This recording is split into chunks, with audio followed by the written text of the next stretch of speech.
The plan for my second day's flying was to have 2 separate flights in the day, like I did for my first day flying. Unfortunately, the weather got the better of us. The winds picked up in the afternoon, and so it wasn't safe to go out for a second flight. No problem though, last time I talked about practicing some straight and level flight, and this time the lessons for the day were about actually doing the exercises for straight and level flight. The first part of the lesson is about maintaining constant altitude and constant heading. If you're flying along straight and level, you want to be able to stick to the same altitude, and if you do need to make corrections, you're not swinging between going too high and too low, rather than staying at a relatively constant altitude. Same goes for heading. It's possible to be slightly blown off course by a gust of wind, and if that happens, then the plane will tilt or roll slightly. You can find yourself drifting in terms of your heading if you're not careful. So this exercise gave me an opportunity to practice keeping the plane straight and level and avoiding moving up and down in terms of altitude or left and right in terms of heading.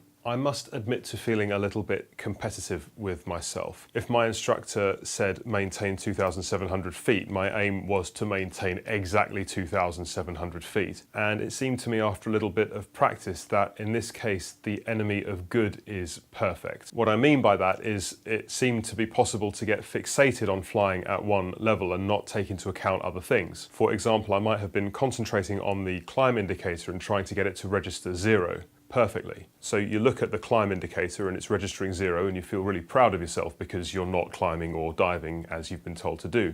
And then you look at the altimeter and you see that that hasn't changed and you're still on 2,700 feet. And then you realize that for the last 20 seconds you haven't looked outside the plane, which isn't a good idea. You need to keep looking outside the plane all the time. And so while I'm focusing on the instruments, the instructor's obviously keeping a look outside to make sure that everything's safe. So what I had to learn to do was to look at the instruments and register what they were saying and then look outside and keep scanning between them, looking at the horizon outside the plane, looking ahead, and then looking at my instruments and confirming what my sensors were telling me. I can see how it's quite easy to get distracted by an instrument or by anything that you see outside and take your eye off the ball in terms of all the information that you need to process and be on top of while you're flying. There is an order of doing things, as I mentioned in a previous video. There's checklists for everything. It's very easy when you're inexperienced to find the plane perhaps diving and rolling to the left and try to correct everything in one go.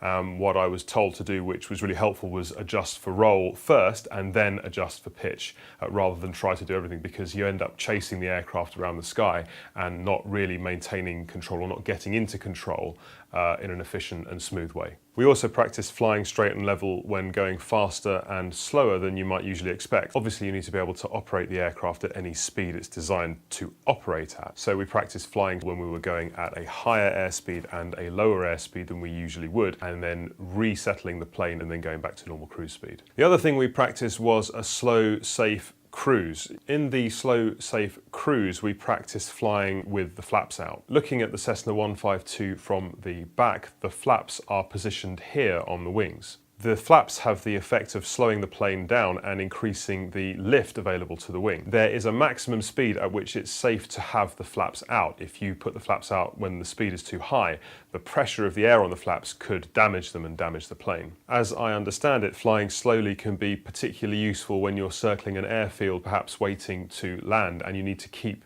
your space between yourself and the plane in front of you. What I learned about a slow, safe cruise in contrast with normal flight is that you use the pitch of the aircraft to control the airspeed, and you use the throttle to control the altitude. I haven't learned how to land a plane yet, but this is what I was watching my instructor do as he was landing our plane. If the airspeed needed to be reduced, then he would pitch the plane up a little bit, and if it needed to be increased, then he would pitch it down.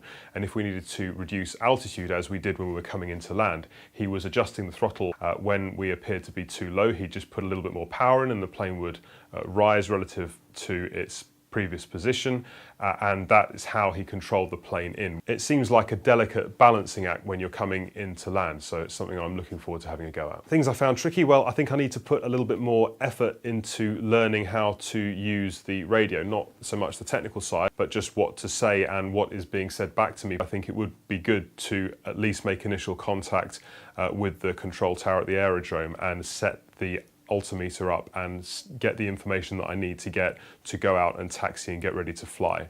I haven't done that yet. I'm not really following exactly what's being said, so I think I need to do a little bit of reading up and try to commit some of those phrases to memory so I can at least start to know what's being said. Things I found tricky last time were taxiing and trimming. I have got a little bit better at taxiing. I still have that impulse to press the wrong pedal to turn the wrong way, but I'm starting to train that out. Trimming the aircraft was a lot better than it was last time, and thinking about it before I actually practiced it in the air really did help. Next lessons are climbing and descending. Hopefully the weather's good enough to get 2 flights on my next flying day, so looking forward to that.